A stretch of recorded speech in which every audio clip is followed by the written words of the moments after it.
Hey guys, this is Forest Rain. After much deliberation and persuasion, I have decided to start recording Upheaval again.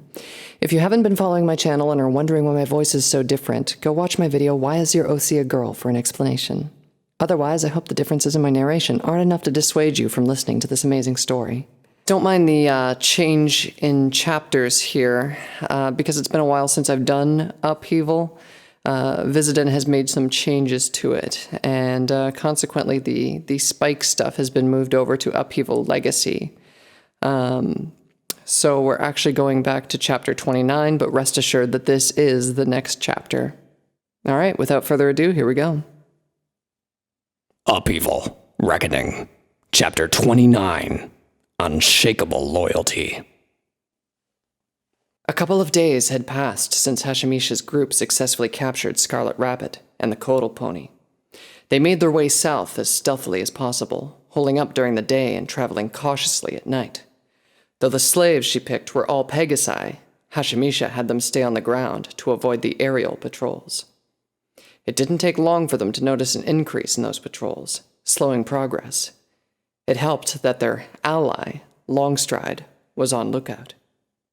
By noon, the group had hunkered down in what their map called Ghastly Gorge.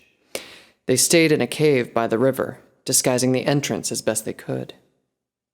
Scarlet Rabbit continued to struggle, forcing them to keep him bound tightly and suspended from a pole for two slaves to carry. The Kodal Pony proved more manageable. Hashimisha rode her when they traveled by coiling her tail around her torso, and she had yet to act up. Indeed, even after all her years of managing Hasith's slaves, it was a rare thing for Hashimisha to encounter such a docile, easily controlled pony. Whenever she had seen it, it was either an fetus-grown pony or a desperate criminal fleeing from Equestria, eager to forget a former life. After the initial dose of Emperor's Tears, the Kodal Pony knelt, walked, stopped, and turned on command, as if she was a properly bred slave trained since birth. If only all ponies were like this, Equestria would be a productive, well-ordered province in the span of a century. Despite the initial success, Hashimisha remained on edge. In her lifetime of service to Hasith, this would be the first time she suspected that she was in over her head. The Equestrian Legion was searching for them with a fervor that could only mean that they had taken some important ponies. If she had been allowed to decide, she would have refused to do this based on their method of infiltrating Equestria alone. Too much depended on their mysterious benefactor. If this Black Rose decided to abandon them now, her group would be stranded in the middle of a nest of very angry ponies. She didn't put her master above being blinded by the prospect of recapturing Scarlet Rabbit. For all their power and influence, the Kodals were a superstitious lot. Hasith's fortunes began their decline when he lost his prize racer to a Legion raid. Gaining him back had to be the signal for their return. As the one to do all the work, Hashimisha wasn't as excited by the prospect. She also didn't like that Black Rose's gains in this arrangement remained vague, and those were just the distant concerns. At the moment, one of the slaves, Wild-Eyed, had been glancing at the Kodal Pony whenever he thought Hashimisha wasn't looking. "Wild-Eyed," Hashimisha hissed. "You fancy the Kodal Pony?" "Not at all, mistress," Wild-Eyed replied. His tone told Hashimisha his real answer. He was a strong pony, with muscles showing under his mint-green coat. His dark green mane was cropped short, the standard cut for all slaves. He was a hard worker, and smart enough not to trip over his own hooves when asked to do something. He was starting to show some wear, however. "I wasn't asking a question," Hashimisha said. She fingered the whip attached to her harness. "Are you calling me a liar?" "Certainly not, mistress," Wild-Eyed replied. "It's exactly as you say." "This one is good," Hashimisha thought. "If that's the case, then why hold back? You might go crazy during the wait." As expected, Wild-Eyed's face lit up, though he kept his voice cautious and respectful. But what about, possible consequences?" he asked. Hashimisha smiled reassuringly. "We can always purge her once we get to Upheaval. Go on, relieve yourself. I'm responsible for this mission's morale, after all." Are you sure, mistress?" In the blink of an eye, the tip of Hashimisha's whip lashed at Wild-Eyed's shoulder, drawing a trickle of blood. He grunted and fell to his knees while the other Pegasi tensed. The whip was already coiled and back in its place before anyone could follow it. Don't second-guess me, pony, she hissed. 1,000 pardons, mistress, Wild-Eyed said. He didn't even dare to nurse his injury under her scrutiny. Take her outside, Hashmisha said with a dismissive wave of her hand. There's a niche of rocks nearby that's hidden by bushes. The sight of you ponies at it is enough to ruin my meals. Despite his wound, Wild-Eyed eagerly grabbed hold of the chain attached to the Kodal pony's collar and gave it a tug. Still dazed by a recent dose of fool's cap, she stupidly stared at Hashmisha, who nodded her towards Wild-Eyed. Does anyone else want a turn? Hashmisha asked the remaining 7 in the cave. 2 of them stood up. She took note of their faces. A minute had passed when the Kodal pony suddenly dashed back into the cave. She was breathing hard, and her eyes were wide with panic. Blood had spattered on her back and wings. The other ponies quickly grew alarmed, but Hashmisha merely turned towards the 2 who had stood up earlier. Drag Wild-Eyed in here, she told them. It was past lunchtime, and she had a hunger for some fresh meat. They were soon dragging in the lifeless body of Wild-Eyed. A lone arrow had buried itself into the back of his head, with its point poking out between his eyes. They found us, one of the Pegasi exclaimed. That's not a legion bolt, Hashmisha replied. It's from the same weapon that brought down our prizes to begin with. She looked towards the 2 from earlier. Do you want your turns now? Both ponies shrank back and went to their own parts of the cave. She looked to the Kodal pony. Back to your corner. The Kodal pony lay her head down by a corner of the cave. None of the ponies around her so much as gave a glance this time. Hashmisha would have chuckled if she wasn't all too aware of what her demonstration entailed. Hasith didn't care for who Black Rose was beyond a useful ally who pointed him towards his lost property, but his Viprin steward was more diligent.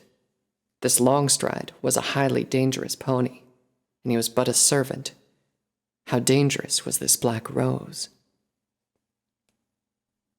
When the mint-green Pegasus started dragging her outside the cave, the Kodal pony was barely aware of what was happening.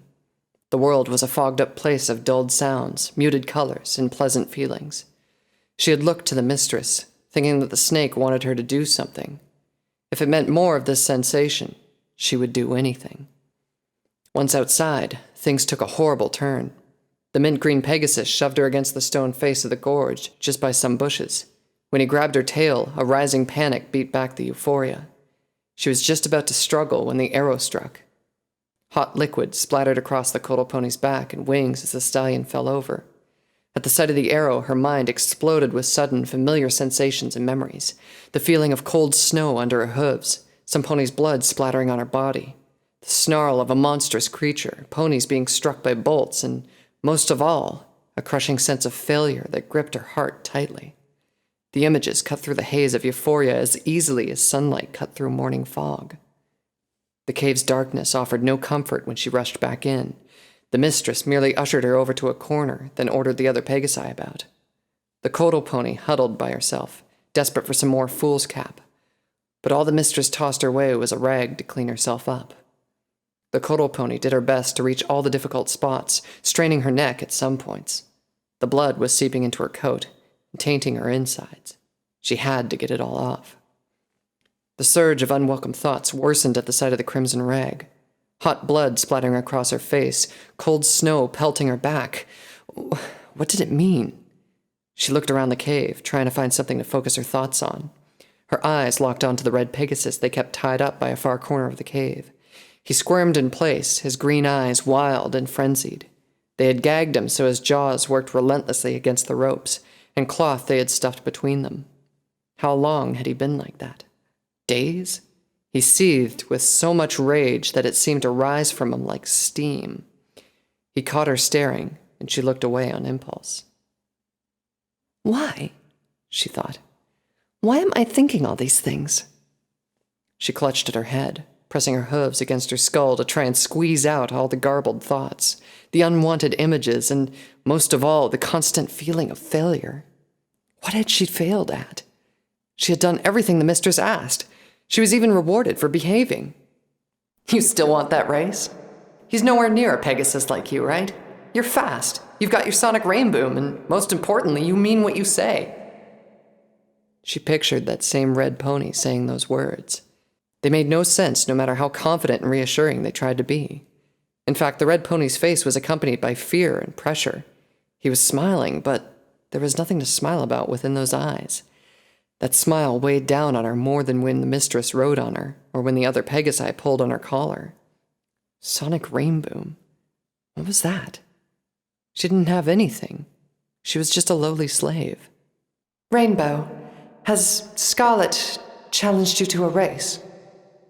The red pony's image faded, and the sight of a white unicorn's concerned face replaced it. There was that word again. Rainbow. Wait, was that her? Unlike the previous face, this one resonated much stronger. The images flowed swiftly. A white unicorn with a neatly styled purple mane, whirling blades, a rainbow-colored dress, butterfly wings, and excessive makeup. Rainbow. The Kodal pony tasted the word. Was that her name? It sounded like a name coming from the white unicorn.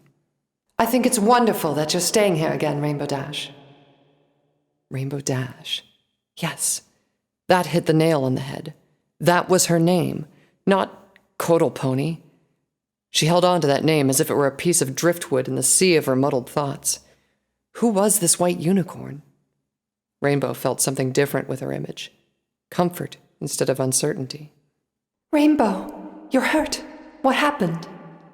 Let's have a sending off party. It'll be fun. We can mix it with our victory celebration. Two different ponies entered the picture. A pink-maned yellow Pegasus and a pink earth pony. They contrasted starkly with each other, one a picture of worry and the other joyous and carefree.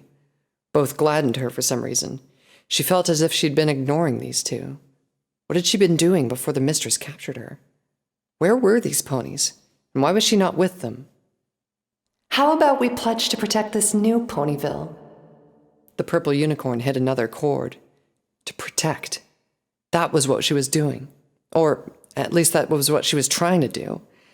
Was that why this crushing sense of failure won't go away? Had she failed to protect something or some pony? The sight of blood filled her mind again. Blood and snow. Why was it blood and snow? What are you waiting for? Fly!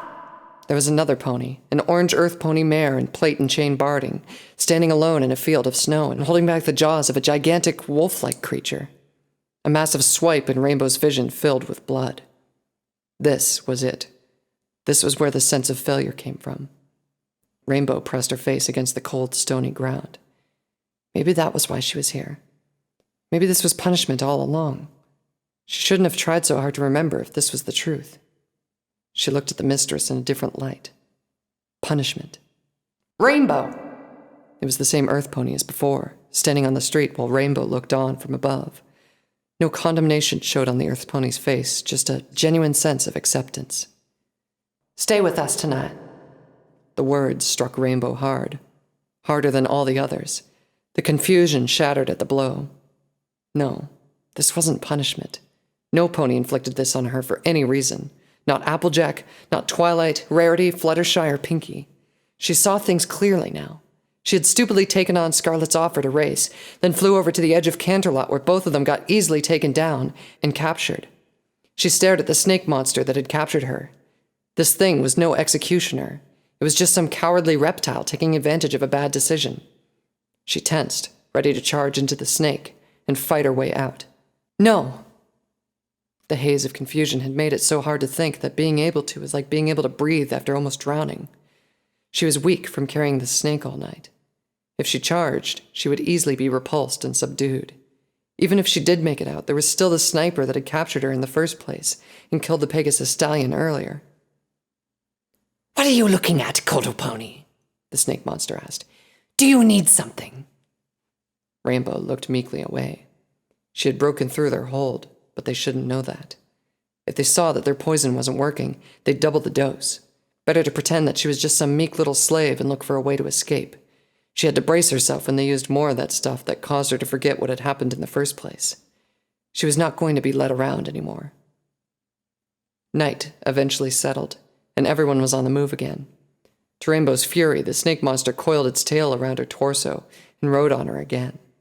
Its scales chafed against her wings, and its oppressive weight bore down on her back. Her still bandaged flank ached with each step. Put some spring into those hoofs, Coral Pony. I intend to get us to the edges of the heartland before sunrise, the snake monster hissed. Rainbow grit her teeth and nodded. The moonlight was bright enough to let her see her surroundings. At once, she saw an opportunity.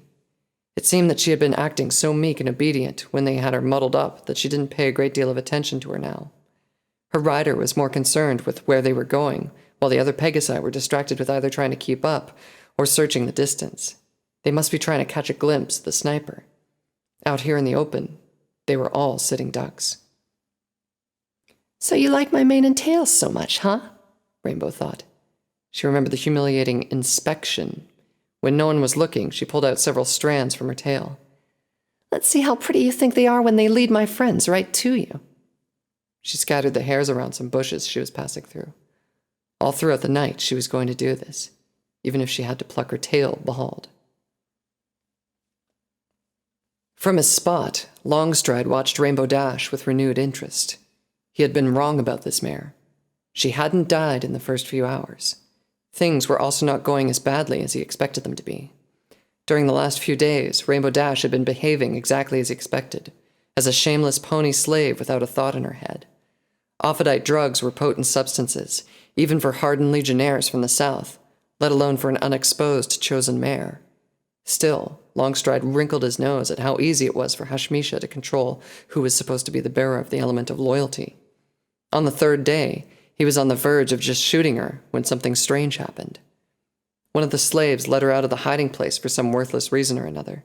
It should have been inconsequential. He should have just let it happen and observed how she handled it.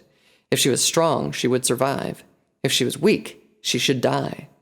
That was why he devised this method to begin with. But Longstride hadn't just observed.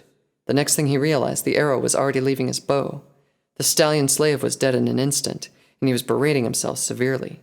He had provided his assignment with undeserved help, all but compromising the result of this test. It couldn't be helped now.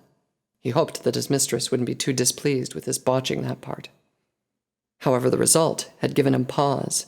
He saw the gleam of recognition in Rainbow Dash's eyes when she saw his arrow strike. He had triggered something, and that was when he knew that his failure was serious. Longstride. Longstride stiffened when Black Rose's voice came from his collar. Yes, mistress, he replied, his tone neutral. I felt a flash from the element of loyalty. Has something happened to Rainbow Dash? Longstride's lips twisted. Yes, he answered. It is difficult to tell exactly what, mistress, but something has been triggered. Black Rose's voice took on a pleased tone. Isn't it wonderful? She asked. The pony you had so little faith in is the first to show some mettle. Don't you just love it when expectations are shattered? Longstride frowned, but said nothing. It was true that his expectations were shattered, but that was easy when he expected nothing. Half a minute of silence passed before Black Rose spoke again. What's wrong, Longstride? You should be happy. You can boast to the other thorns that your test proved most effective. Loyalty is the virtue even dogs excel in, Longstride replied. But you're right, mistress. I am glad to know that one of the key figures in saving Equestria is, at least, on the same level as a dog. Our favorite rainbow pony is finally growing on you, Black Rose said. Once she returns to her friends, you ought to apologize to her for shooting her cutie mark. As you wish, mistress. I assure you that, when the time comes, it won't be my wish that will motivate you. Keep up the good work, Longstride. Longstride's collar device fell silent. He let out a long, controlled exhale as Rainbow Dash's captors made their way out of Ghastly Gorge. He didn't see the reason for apologizing, whether it was for shooting Rainbow Dash's cutie mark or forcing her to endure a small taste of what Ophidite captivity was like. This was to be expected. For all his enhanced vision, he failed to see many things that his mistress did. He doubted that the rest of his fellow Thorns did either. Sablesteel certainly wasn't shy about expressing her doubts. Lioncourt may prance in posture, but he was just in the dark as any of them. As for the new recruit, she was no proper Thorn until she completed her first mission. Longstride silently glided to the next perch as Rainbow Dash moved farther away. It was a difficult balance of distancing that he had to accomplish, as he was also keeping track of another group of ponies. A couple of special operations squads had gone in the right direction and were moving dangerously close to Rainbow Dash's captors. He had considered eliminating them, but decided against it. They were the means by which Rainbow Dash might actually survive this test. Interesting. It almost seems as if I want to see her succeed. Longstride shook his head. No, that was asking for too much. A single flash from the element of loyalty did not mean much. It was a hopeful sign that Black Rose eagerly gambled with. That his mistress had always succeeded with her gambles should not be concerned.